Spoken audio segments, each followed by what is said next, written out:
Good afternoon. I'm Leslie Gordon. I'm the executive director here at the Bremen Museum, and it's my great honor to welcome you here today, and also my great honor to serve this amazing institution. Thank you for joining us for Bearing Witness. It is our best attended and one of our most important programs that we do here all year. And it is thanks to the Sarah Giles Moore Foundation that we're all here together today for free, and our galleries are open for free. So please give them a hand.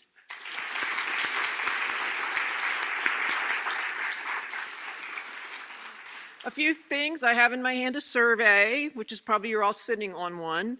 I know many of you have filled them out before, but they're super important that we hear from you even today, even if it's another time, telling us what you think, telling us what might change, telling us something about you. You don't have to put your name on it, but you can certainly give us some comments, and that's very important to us and to our funders. So if you'll take a few minutes, we have lots of pencils at the end, and just fill out a survey really quickly. It'll take less than a minute.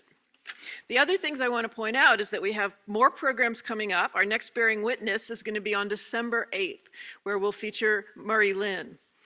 And tomorrow night, if you're dying to try to get into Midtown traffic, we're doing something really unusual and really fun and really new. So we have a program called Bremen After Hours. And tomorrow night, we will have an interview with Dafi Altabeb, who is an Israeli choreographer and dancer, and she is in residence at Emory University for the entire semester.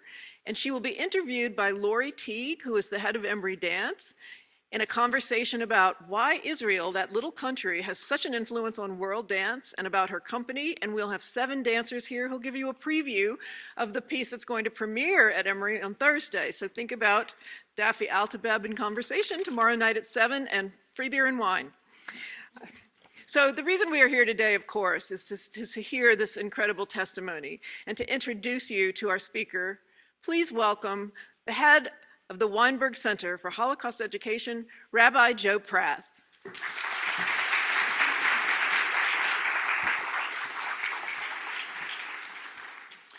Good afternoon. The Jewish population of Poland had a rich culture, a long history that stretched back several hundred years. The majority of the Jewish population lived in the larger cities, and while there were large pockets of Orthodox Jewish communities, there were equally large numbers who were involved in all aspects of commerce and civic life. On the eve of the Nazi invasion, some 3 million Jews lived in Poland. Following the summer of 1939 pact with the Soviet Union to divide Poland, and on September 1st, 1939, Germany invaded Poland.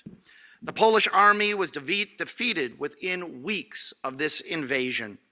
After heavy shelling and bombing, Warsaw surrendered to the Germans in late September. In the next month, Germany annexed those former Polish territories along Germany's borders.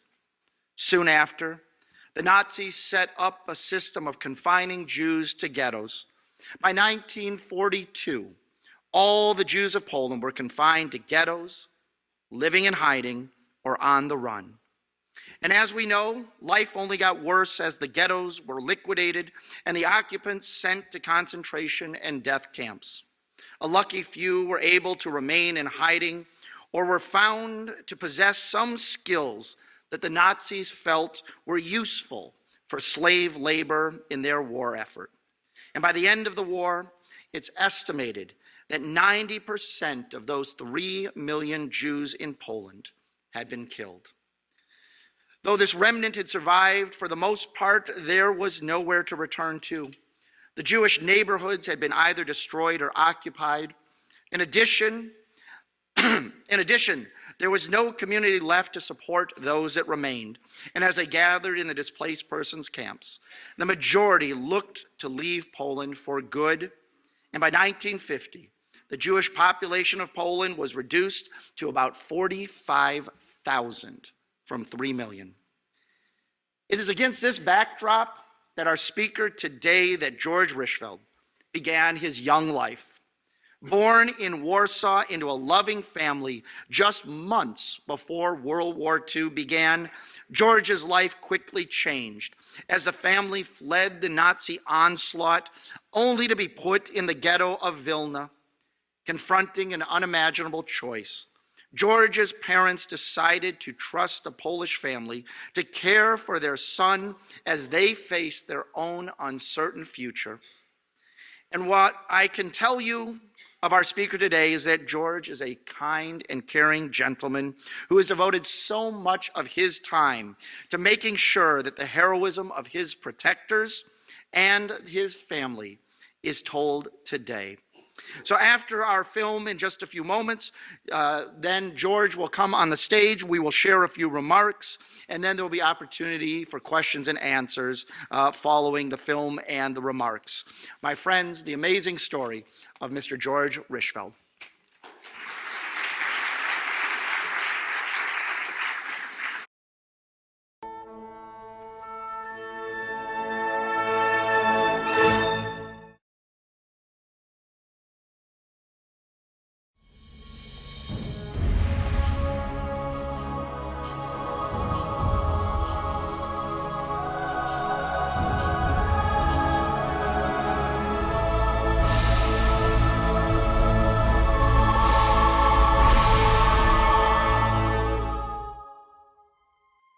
I used to start with tears in my eyes because I really didn't tell the story until about 1994. It was the first time I went public.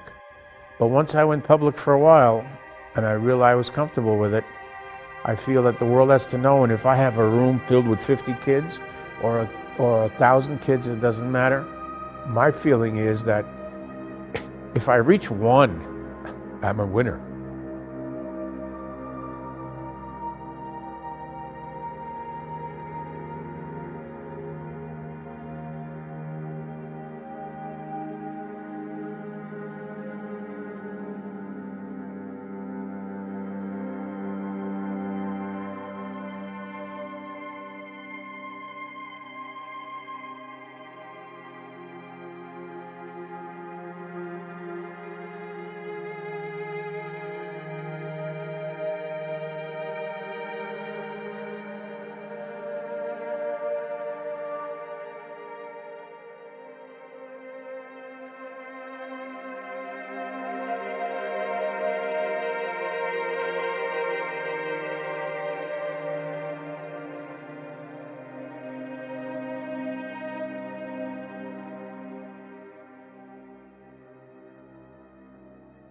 I was almost 2.5 years old when they did give me to the family and threw me over a barbed wire fence.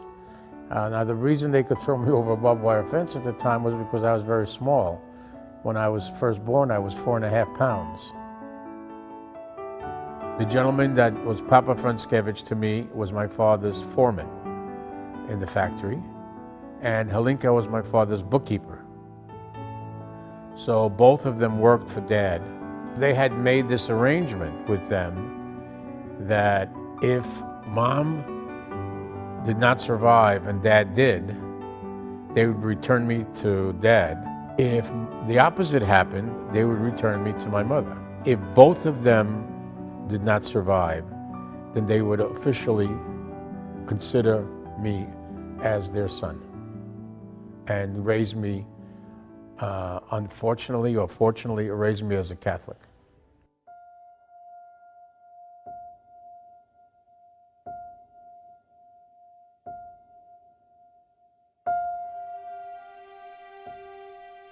I wasn't allowed to go out in the street. I wasn't allowed to play with anybody my age. I wasn't allowed to interact with anybody for that matter, all right? The people in the building, I think, knew I was there, but nobody managed to turn me in, which was kind of good because I'm here to tell the story. And the only time we did anything was we went outside in the evening so that I could get some fresh air. And the daughter, Halinka, is the one that took me for walks. We were out one night and we got stopped by a German patrol, and Halinka, being blonde and blue-eyed, very pretty, they started to flirt with her. And I can remember it well because I can see it in my mind's eye right now. The Nazi came and he pinched me on the cheek and he said, "Where's your mother?" And you have to understand that at that time I was also told not to speak a lot. So when I did speak, it came out kind of garbled. And they asked me where my mother was, and I said, well, she's in Polish. It came out, I was saying she's in the ghetto, but it came out so that it sounded like she's laying in the mud somewhere. And he thought I was being very funny, and he gave me an apple and told us to go back to the apartment.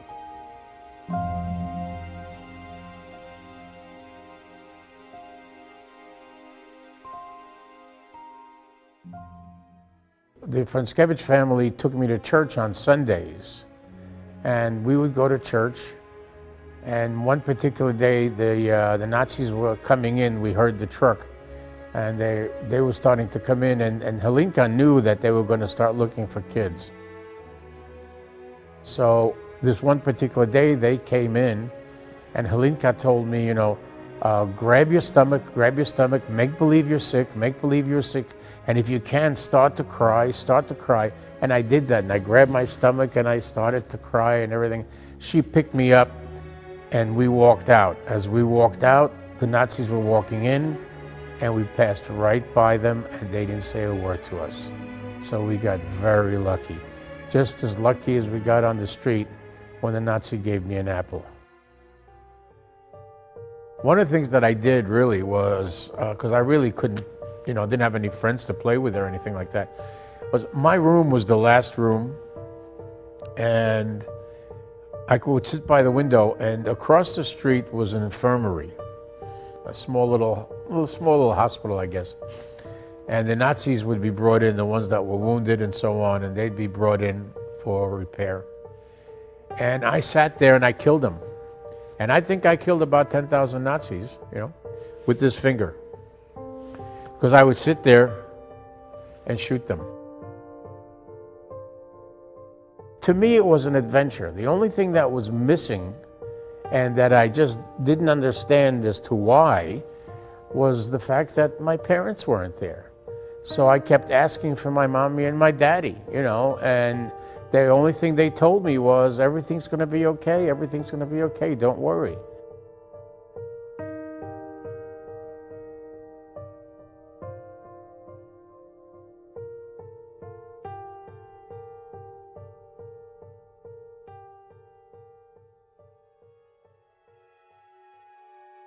was Christmas Eve of '44 when my dad came to visit me. And I asked him, I said, you know, where's mommy? Why don't you come with mommy? Because I didn't understand, you know, the ghetto. I didn't understand that they were in a ghetto. I didn't know what a concentration camp was at the time. And he said to me, not to worry, she's fine, she'll be okay, and she's gonna see you soon. Well, I asked that question of my father maybe 25, 30 years later as an adult, and I said, do you remember that time on Christmas Eve in 1944? He says, I sure do. And I said, you told me that she was going to be okay. What did you really think? And he said, well, I really thought she was dead. What my mother went through during the Holocaust has got to be a horrific time, but she got lucky. She was not sent to a labor camp, and she was not sent to a death camp. So she was in 2 different ghettos, and she survived because the ghettos that she was in, she was able always to work because she could sew. So she could work for the Nazis in sewing garments and making garments and things like that. And she had a horrible time. She just had a horrible time. She was, from an emotional standpoint, she had thought that God had abandoned her.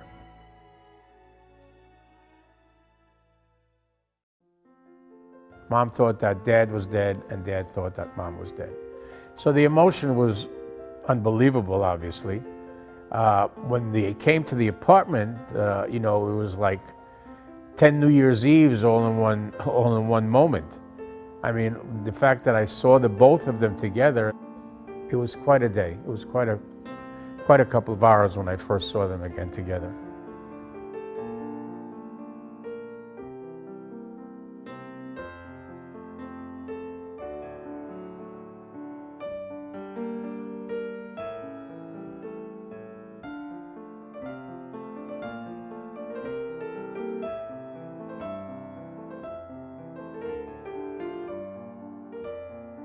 kids can be cruel sometimes. So the first couple of years were rough, and that's why I vowed that I would never have a foreign accent, and I would learn how to speak English like a New Yorker, because I was in New York, So it was tough the first couple of years, but I started to grow and I started to get strong, and things changed.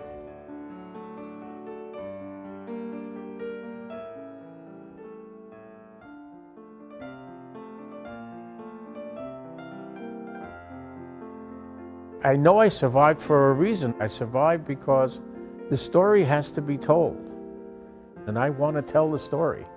So I intend to do that as long as people will listen.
Well, George, the film does a nice job of setting the stage, but let's try and fill in some of the details for your story. So we before we even get to the time that you were in hiding, well, actually, let's start with that. Let's start with after you were hidden. Your parents are still in the ghetto. So fill us in a little more about what happened to the extended family, and specifically your parents and your mother in particular, because your dad, we know, was in the resistance and he was hiding, but what was happening to the rest of the family? Before I get into that, I'd like to just address the parents and grandparents in the audience. Think about this. If you are faced with this question, how do I save my child at my own risk? And that's exactly what my parents did. They decided that no matter what happens to them, they're going to save the child. So with that being said, my parents had the fortitude and the guts to do this. As it turned out fine because I survived and they survived. But as far as my mother's concerned, what's interesting about my mother is, as the rabbi mentioned, 95% of, when the ghetto was disbanded in 1943, 95% of the people were murdered. My mother survived, and it's a very interesting story. She survived because of her face from her neck up. And this is a story for you ladies, okay? Not only did she have the skill to sew, so they put her in another ghetto where she could sew for the Nazis, but when the Nazis picked out people to put into labor camps or have them survive with skills, they picked on her because of her face didn't have any wrinkles. Now, she had lost a lot of weight and she was sick, but she didn't have any wrinkles. Why didn't she have any wrinkles? Because her mother, since she was 4 years old, rubbed her face with a cucumber. That's no joke. And if you ladies look at some of your cosmetics, you'll see there's cucumber in it. So her survival was sitting indoors with a roof over her head at a sewing machine. She got an extra half a piece of stale bread or an extra cup of hot water or something like that. She was sick, but she survived. She didn't have to go be outside. She didn't have to dig ditches, and she didn't end up in a death camp. So it was, the Rishfelds, I feel, have been very, very, very lucky. Now, even as you say that, for your mother and your father, to be clear for those who are hearing perhaps a story like this for the first time, let's be clear about what happened to your grandparents, aunts and uncles, cousins. Let's fill that part of the story in.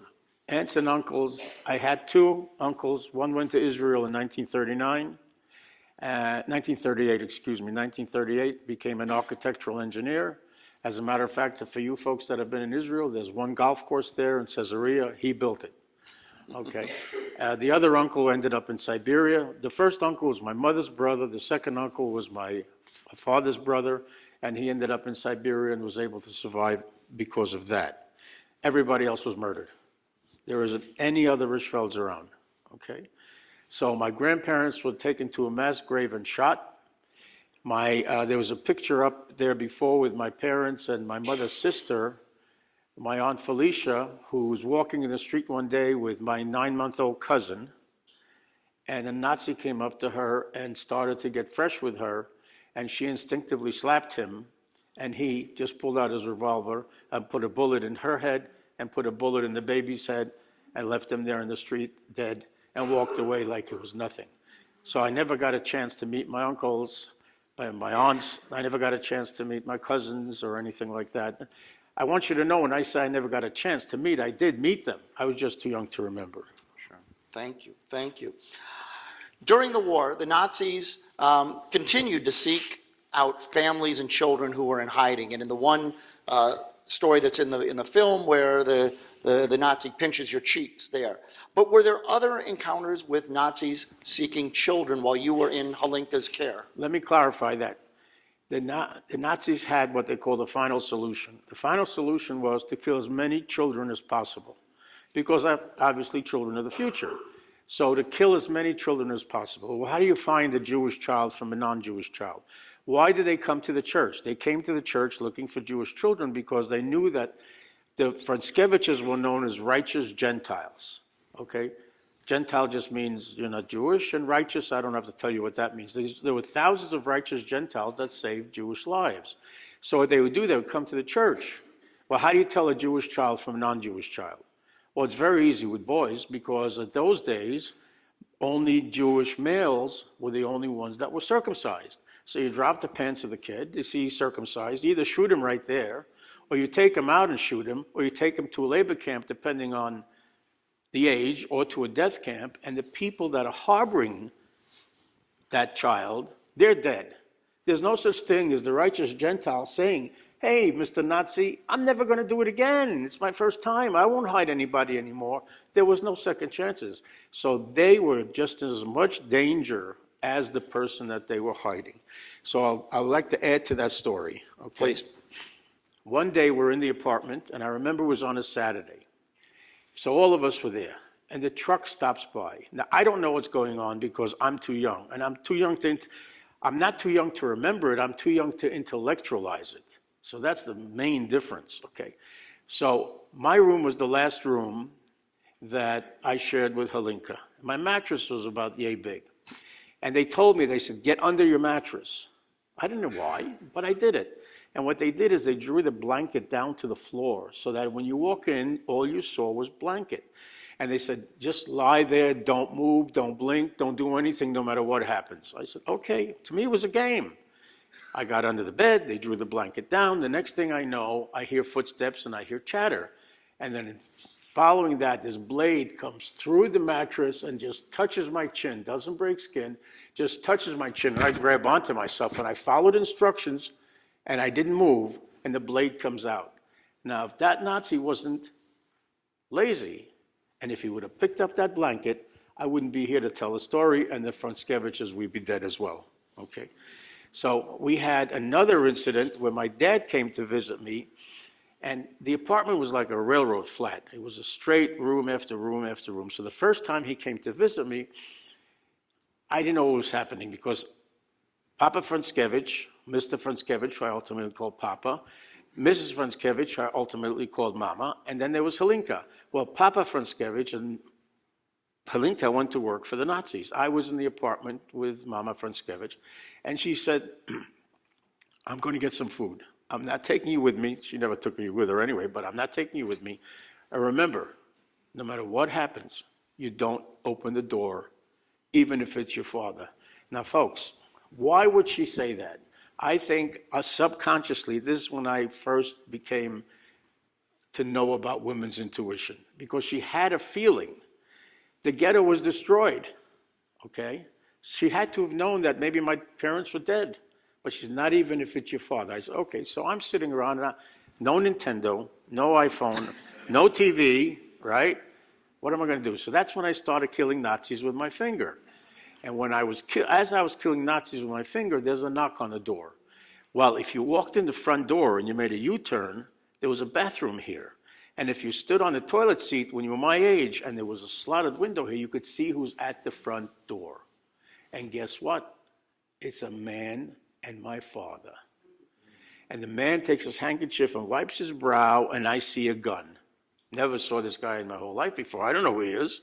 And I was told, I was a very obedient kid. My wife is sitting right there. She'll tell you I'm not so obedient today. But I was a very obedient kid. So I didn't open the door. Who's the first person to walk up the stairs? Mama Franskevich. She lets them in, and my father says, why didn't you let me in? And I told him. He understood. First words out of my mouth were, where's Mommy? Why didn't you bring Mommy? And he said, don't worry, she's fine. She'll be with you soon. Who's this other gentleman? This story has a very sad ending. This gentleman was his best friend from the time they were 5 years old. Okay? They did everything together. And you know the expression, these two friends are like attached at the hip? These two guys were attached. They did everything but sleep together. Best men at each other's weddings, on the soccer team, etc., etc. They stayed the night. My dad told me later, the next morning they left. They got to the edge of the forest to their encampment, and a Nazi patrol came upon them and started shooting at them. They started running into the woods deeper and deeper, and this friend got behind my father, and the bullets that were headed for my father killed his buddy. And my father told me he looked back, couldn't help him, and my dad made it, okay? It's an amazing story. So the war ends, and your parents don't know each other are alive. And they're coming back to retrieve you. As the film talks about, if your father returned, he would take possession. If your mother returned, she would take possession of you. But they're both alive, don't know each other had survived the war. So tell us a little bit how they make their way back to retrieve you and what happens ultimately. All right, all the men in the room, don't listen. This is for the ladies, okay? As you know, Eisenhower and his troops liberated most of the death camps and some ghettos, okay? The Russians, who are our friends at that time, liberated some death camps and mostly ghettos. So my mother's liberated. She's in rags. She's sick. She's feeling terrible. She looks terrible, etc., except from the neck up. She looks terrible, okay? And then some Russians put her on a train platform to come and get me. She's standing on a platform, waiting for the train. She thinks my father is dead. And she looks over to her right, and she sees this gentleman in a Russian officer's uniform with highly polished boots, clean shaven, and looking good. And she looks over and she says, and I'm telling you this for the ladies, Richard? And he looks at her and says, Lucy? And the two of them recognize each other, and they run towards each other, and they grab hold of each other for about 10 seconds. My mother lets go, steps back and hauls off and smacks my father across the face and says, how dare you look so good? How dare you smell so good? And then she grabbed him and didn't let go. Well, the truth is, he stole the uniform. He cleaned himself up. And at that time, if you were in a GI uniform, or you in a Russian uniform, and especially a Russian, or especially an officer's uniform, you can go anywhere. So he knew that if he had that uniform on, he could get to me real quick, and he thought she was dead as well. And that's how the reunion happened. Do you remember when they both showed up at the front door? Well, when they both showed up at the front door, I jumped on them, and I didn't let go for I don't know for how long, because it was just an unbelievable moment. We stayed there for, I don't know, 2-3 weeks. And then we ended up in a displaced persons camp in Lithuania, I guess my parents were trying to find their way where to go. So at the displaced persons camp was the first time I had the opportunity to play with other children. I never played with children before, okay? So I didn't know the protocol. So what do you do? Well, in those times you played soldier. You played war. You were going to kill more Nazis, right? You're the survivor. You're going to kill more Nazis. But with your finger, obviously, right? So we're playing it. So imagine there's a bunch of rubble here and a burnt out tank here. There's a bunch of buildings here. And we're playing in the rubble. And I'm standing next to a kid that's at least 4 or 5 years older than me. And I'm trying to figure out how to maneuver to be friends with these kids and so on. And we're making believe we're going to kill Nazis. And he picks up what looks like a rock and he throws it. And it blows up. And a piece of shrapnel gets him right here between his eyes and he dies standing right next to me. And I don't get a scratch. Not a scratch. Obviously it was a grenade that was not, that the pin was out, but it was covered with rubble and it was covered with sand and dust and everything else and rocks, and it looked like a rock. Well, can you imagine the parents? Can you imagine what this poor kid survives the whole war, and this is how he dies playing a stupid game? We were ostracized from the building. We had to go to another building, and somehow my mom had a friend that was her friend since they were 4 years old, a gal by the name of Dolly Seavey. My father was a furrier, and she was a furrier. She left Warsaw in 1935, went to Brussels, and became very, very rich. She, throughout the war, as it turned out, because of all the money she had, she was able to track my mom. Okay. And she found us in the displaced persons camp. And she got us out of there. She came and bribed the commandant, got us out of there. We went through Sweden to Brussels, and that's how I ended up in Brussels. And how long were you in displaced persons camps, temporary housing, and the like before you came to America? Displaced persons camp, we were there for about 1.5 to 2 months. Okay. In Brussels, it wasn't the displaced persons. We had a very nice apartment with another survivor who I shared. I shared a bed with a man.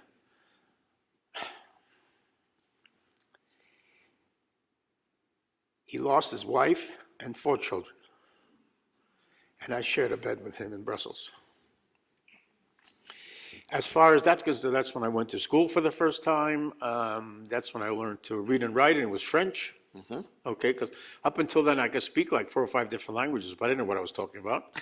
Only because, as a kid you pick these things up by ear and so on, and sentences and so on. But French was my first learned language. And you were how old when you first went to school? 7. 7. Okay. I'll tell you a funny story about that. We came to the United States, if we're talking about school, we came to the United States and it was not an easy time. Because what my mom did, thinking she'd be clever, she dressed me in overalls. And overalls were not cool. Okay? They were just not cool. So the first thing they do is, first of all, here's this French thing. Everybody thought I was French. The French kid is in school, can't speak English. So they started to make fun of me because I was the refugee, right? So the first day after school, my books were knocked out of my hands. I got beat up. I must have come home with bloody nose at least 3 or 4 times over the first month, because I wouldn't fight back. And then my dad sat me down, and I started to fight back. And since I started to fight back, nobody's ever touched me again. Okay, so, but learning the language was the thing that really I had to do very quickly, to the extent where I forgot French. You know? So let's explore that a little more for just a minute. Coming to America, it had to be difficult for you and for your parents. And so tell us a little more about how it was that some of the successes, the challenges of becoming American for you and the family. Well, becoming an American was first of all my dream. Once I got here, I said, okay, I'm going to be an American, and I'm going to learn English, and I'm going to be able to assimilate. Okay, for my parents, it was more difficult because they're at their age. It was more difficult to learn the language. For me, it was very, very easy, and so on. But for them, it was more difficult. But they became citizens. My father ended up. It's an interesting story. My father ended up having his first job for my wife's uncle when I was 10 years old, 11 years old. That to this woman that I'm going to marry, we didn't know the 2 families even. So my father's first job was for him. Then ultimately he went and opened up his own business called Rishfeld, which was a fur shop. on 7th Avenue. And we came to this country with $100 in our pocket. Now, there's a picture up there where you see my mother wearing a mink coat. Okay, well, every furrier's wife has to have furs, right? But she got that mink coat in Brussels. He made it for her in Brussels. Okay, it's not that he paid for it. He just made it for her because Dolly CV gave him the skins. Okay, so coming to America was, you know, everybody was saying at that time to my parents, come to America because money grows on trees. We haven't found that tree yet. All right. So for me, it was tougher because I had to assimilate with people, with kids that can be cruel sometimes, okay? And I don't know how many educators there are in the room, but one of the things after 2 years of being in this country, my mom with her broken English comes to the school and says, my son is smart. I think you should skip him. So they skip me. So that means that won't happen today, I know, but they skipped me. So my birthday's in April. In New York, you graduate in June. So I graduated, I was 17 years old. And I immediately went into the United States Army. And I went into the Army because I wanted to learn how to fight formally and protect my new adopted country.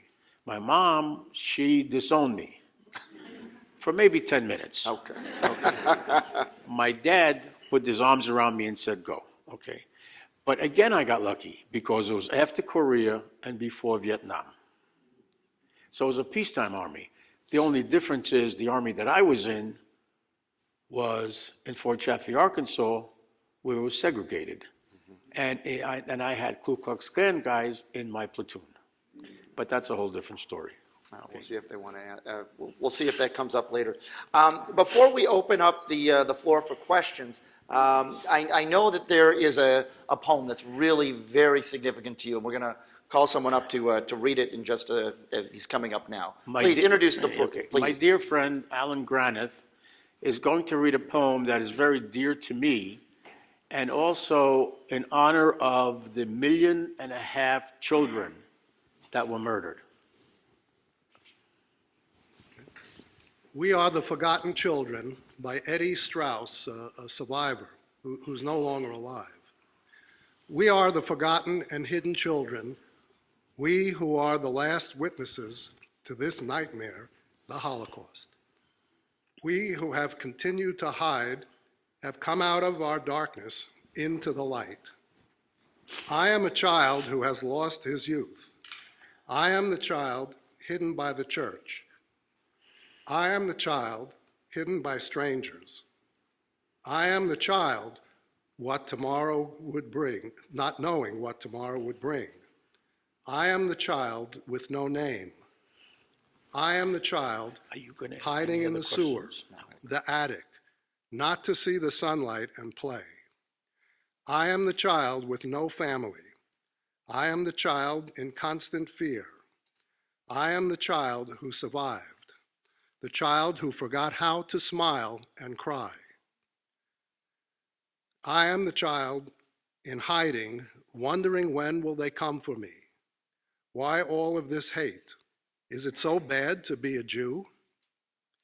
So we are the hidden children, we who have thrown off our coat of anonymity to speak of this nightmare and to pay honor to the good people who risked their lives for us.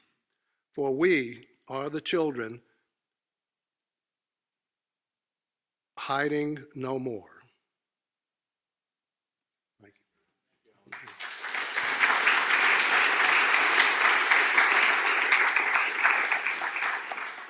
We're going to bring the lights up a little bit in the auditorium. And if you have a question, we're going to take some questions on the floor. Please, given our time, I know there are a lot of comments sometimes individuals like to make.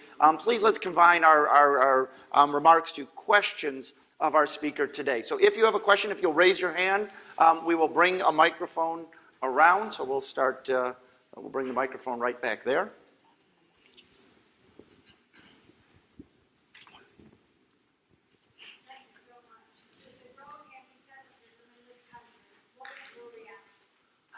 With the growing, we'll get the microphones working better. With the growing anti-Semitism in this country, what is your reaction? Well, first of all, with the growing anti-Semitism, it scares me. Okay, I think it's promoted by some of the political elite that we have today, and it's almost as if, when are we going to learn our lesson? Okay, it's about time that we learned that it doesn't do anybody any good to start these kind of things happening. And it's not only anti-Semitism against Jews, it's anti-Semitism against Muslims, against blacks, against anybody that's not white with blue eyes, okay? So, and I think it's disgusting, it scares me, and I hope that my kids and grandkids especially don't have to face a lot of that in the future. Thank you. Other questions, please? On that side. Yes, I was wondering, do you know what happened to the family that took care of you? And could you tell us about that? Yeah, the family that took care of us, they survived, obviously. We tried to bring Halinka over, but at that time, you have to understand that in the late 50s and early 60s and so on, the communists were in control. So, and she had a son, and she started a family and so on. So she was afraid that if we brought her over, what would happen to her family? So she would never come. So what we did is we sent packages. We would send, to give you an example, we would send a box with 3 pairs of jeans, 4 sweaters, and a sweatshirt. Okay, we'd get a letter back saying, the sweatshirt and the 1 pair of jeans will keep me warm all winter. The communists would open up the boxes, take out 95% of the stuff and leave the other for them. We were happy that she got a sweatshirt and a pair of jeans. So my wife was studying weaving with a renowned weaver in New York at the time, and she received a grant to go to Poland.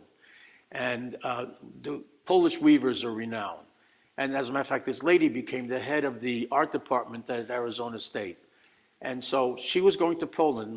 When I was bar mitzvahed, my parents bought me a ring, gave me a ring as a gift. And it was black onyx with white gold. I said to her, take this ring, go to Warsaw, see if you can find Halinka. And she did, and she gave her the ring. We got a letter back saying she sold the ring on the black market and had enough money for food and clothing for 9 months. So for me, that was worth every penny. Okay, and she would never come over, you know. And her parents passed away in the 60s. So, Carol. You have me curious now about your experiences in the Army. I'd like to know more about your experiences with the Ku Klux Klan. well, it's a guy's story. Okay, first of all, with the Ku Klux Klan, first of all, I have a Jewish star on. Okay, if anybody's interested, on the back of it, I have a St. Christopher medal, which was put around my neck when I entered their apartment, the Franskevich's apartment. So I took the St. Christopher medal and the Jewish star, and I soldered them together, okay? Because the St. Christopher medal is my luck charm, my lucky charm, okay? So my mom wanted me to take that off, and I said no. And I said, if they don't like the fact that I'm Jewish, it's their problem, not my problem. When I got to Fort Chaffee, they gave us a test in Arkansas. I got the second highest mark on the test, so they immediately made me a platoon sergeant. Now, a platoon sergeant has 50 men in his platoon, and I was 19 years old. I was 18 years old, okay? So now I'm leading 50 men, which half were Ku Klux Klan guys. So what I did, using my Jewish head, there were 4 squads in a platoon. I made 4 of those Ku Klux Klan guys squad leaders, so they had to protect me. You follow? And as a sergeant, as a platoon sergeant, you have your own room. You don't live in the same, amongst all the bunks. So I took one of them, their leader, and I had him share the room with me. And I walked around with my Jewish star hanging out. And when I asked them, because one of them had a tattoo here, And the tattoo was a burning cross, and it said KKK. And I said to him, never forget his name, I said, Billy, what is that thing you got on your arm? He said, that's a social group I belong to back home. There are lots of stories with that, but what they did was they respected me because they were afraid of me. And the reason they were afraid of me is a very stupid reason. If you remember, you blouse your pants into your high boots, right? Well, they were watching, I think there's an old enough crowd here, they were watching black and white movies with James Cagney, all those guys, right? The shoot 'em ups, the gangster movies. Since I was from New York, they thought I was a gangster. And they thought I had a pistol in my boot. And so it was quite an experience because I had to stop a couple of fights when they were, one night I woke up and the guy in the room with me was sharpening his entrenching tool. An entrenching tool is when you see in the movies they're digging foxholes, those little shovels, right? He's sharpening it. And I said, Billy, what are you doing? He said, I'm going to go cut me up a nigger. I said, no, you're not. It took me a half hour to convince him not to do it. And that's when I said, I think I'll become a salesman because I think I can sell pretty well. Okay.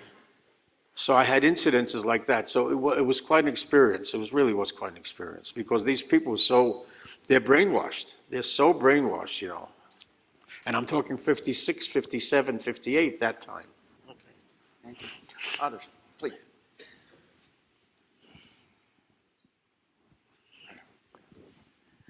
Your mother was right to skip you. You're very smart. Thank you for bearing witness.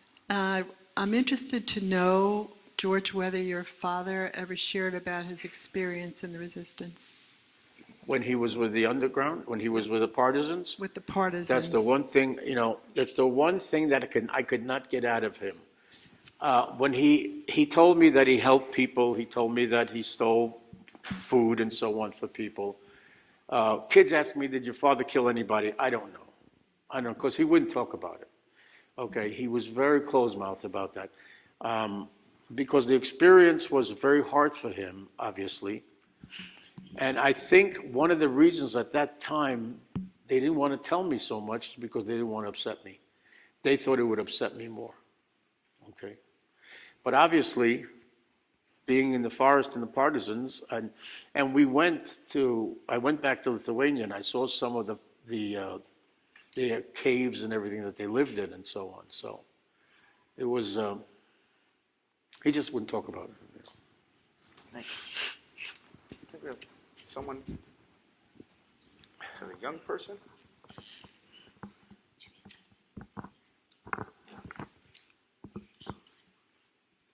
It's all right. Now he got embarrassed. That's all right.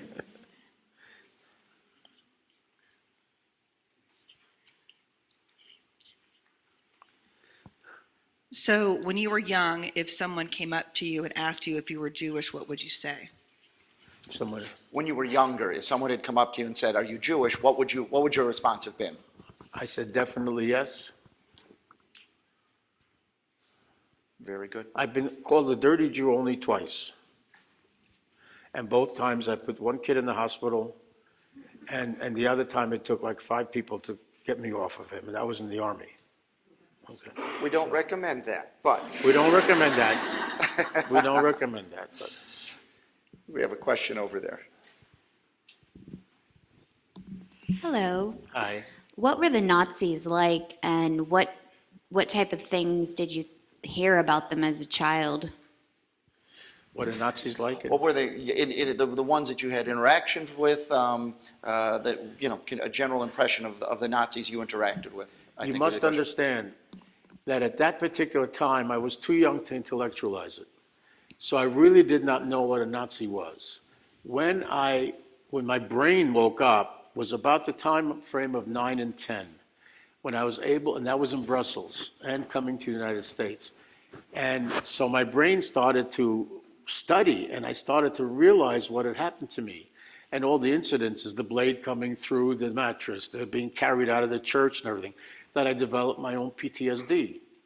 And the PTSD that I developed was nightmares, because I would have nightmares of these things happening to me, because now I'm intellectualizing it. So I had to sleep with music on, light music. I had to sleep with the door open, and there had to be a light on in the room. Ask my wife right now, I go to sleep with the light on. She can't, but I can, because of that, okay? And so it took time. So I only know about Nazis from an intellectual standpoint. I never really interacted with them except for one time, when I was in California, a skinhead. I had a big interaction with a skinhead, but it was positive, because it was after I was speaking at the Moorpark University. He came up to me crying and apologizing. And he was 19 years old. I said, "What are you apologizing for?" He said, "Because I've been in the skinhead movement for the last 5 years, and I left the movement." I said, "Why'd you leave the movement?" He said, "Because that's not a way to live a life." I said, "Well, what happened?" And he said he and 4 other guys went to a synagogue, and they waited for the synagogue to empty out after services, and they picked on a couple with 2 children, and they started to beat up the children. And he was part of that, but he didn't touch anybody. And he said, so now he said his life is at risk, and in 2 weeks he's joining the Marine Corps, because he's running away, because the people in his club or group or whatever are threatening to kill him because he left the movement. So, as a child, you look at things differently as a child.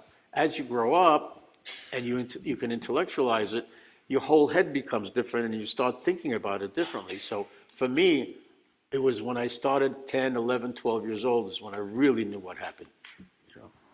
Very good. Others, please. I don't need it, probably. Did your parents have any siblings? Did you have any siblings after the war? I have a brother that was born here a year later. Yeah. He's still alive? He's still alive. Very nice, very nice. Oh, I'm sorry, we'll go over here, please. Thank you so much for your experiences, for sharing this moment. It really means a lot. Okay, so I wanted to ask about what was the turning point for you to forgive the Nazis, and how were you able to come to this point where you want to share your story to everyone? What brought you to want to share your story with others? Okay. I only spoke one-on-one for many years. I would tell stories to people I went to school with, became friends with, girls I dated, and so on. But I never, and then in 1994, my rabbi in California, because we were living in California at the time, my rabbi says to me, wants to have lunch with me. Now, guys that are not Jewish, it's like your priest saying, I want to have lunch with you, and the rabbi wants to have lunch with you. There's something up, right? I mean, right? So we go and have lunch, and I said, okay, Rabbi, this is great.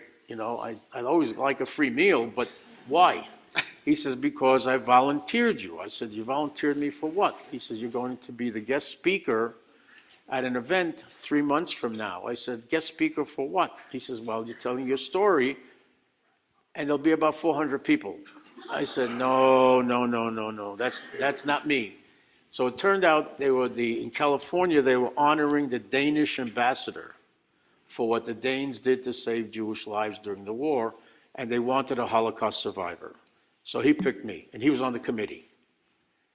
So how do you say no to your rabbi? It's like saying no to your priest, right? How do you say no? I said, okay. So I prepared for 3 months with a buddy of mine, and I spoke into a microphone, and we did all the stories, and we got it down to about 40 minutes and so on. And that was the first time I spoke publicly. And then I realized that, hey, I was saved for a reason. And the reason I was saved is to tell the story, because the story has to be told, because there are too many non-believers out there, and too many people think, oh, it's a Hollywood myth. Spielberg did a great job making up this whole deal, and so on. It happened, folks. Okay? And so, living in California, I then volunteered at the Wiesenthal Museum. I spoke at the Wiesenthal Museum, and then when I came to Atlanta, here I am. Here you are. Beautiful, beautiful. I think there was a few more hands, so we have time for a few more questions.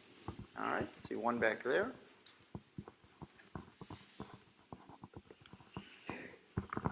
I I want to thank you so much for speaking, and that I got to bring my granddaughter with me. I think it's so powerful for these young people in the audience to get to hear you. Thank you for that. But I wanted to ask you, when your mom was in the ghetto, where did she, I mean, the resistance was so secretive. Did she know your dad? Did he tell her, I'm going to go into the resistance, I'll see you later? I mean, what happened? How That's did a very funny way of putting it, but basically that's what happened. What happened was they decided, both my parents decided that at least, hopefully, maybe one will survive. My mom wasn't strong enough to go into the resistance, okay? So my dad made the decision between the two of them. They both made the decision, obviously. They said, I'm going to try and get out of here. If I get out of here, hopefully we'll see each other. But at least let's hope one of us makes it.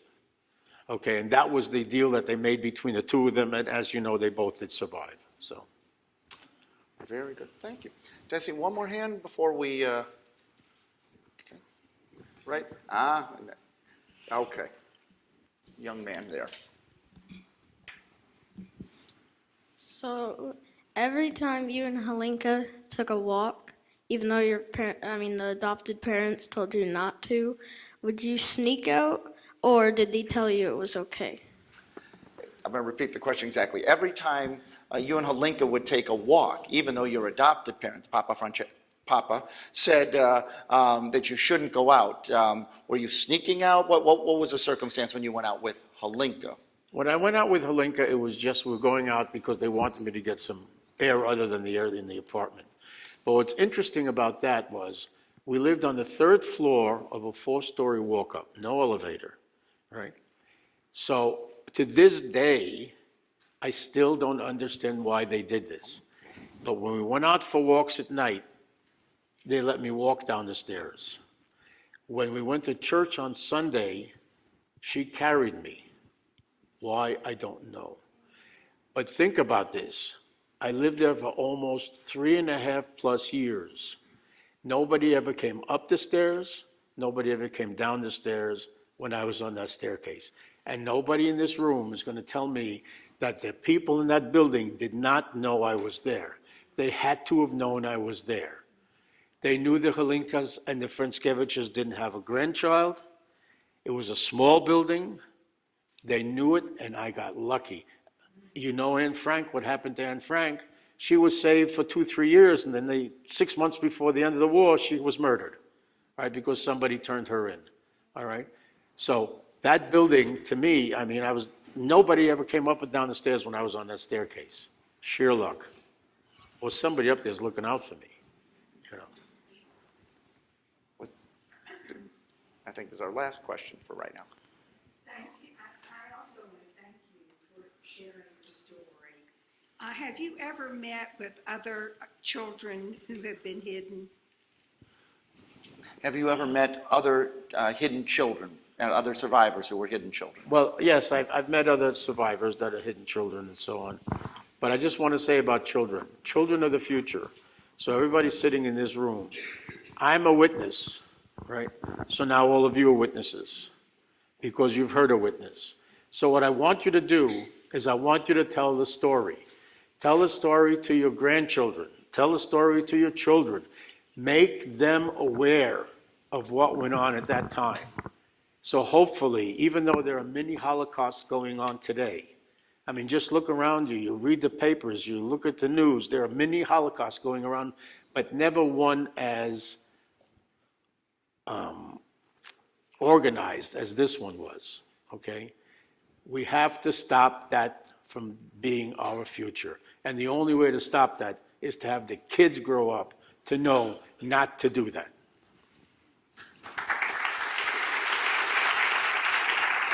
Beautiful.